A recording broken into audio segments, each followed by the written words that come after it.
Menghindari kerugian ekonomi akibat dampak musim kemarau, peternak ikan beralih tanaman palawija seperti yang dijalani oleh Pak Basuki. Salah satunya warga wilayah Megang Sakti, Kabupaten Musirawas beralih tanaman palawija lebih menghasilkan.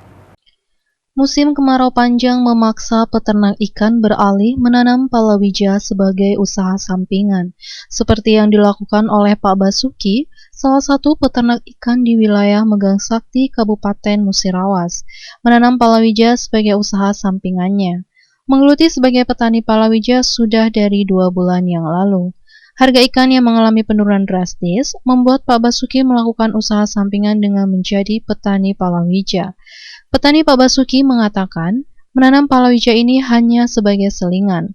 Untuk usaha utama ada ikan, namun semenjak harga ikan mengalami penurunan, sementara beralih ke tanaman palawija. Ini untuk selingan ini, Mbak. Oh, untuk selingan. Iya, yang pokoknya itu ikan. Ikan. Iya. Ikan apa, Pak, deh? Ikan nila, ikan mas,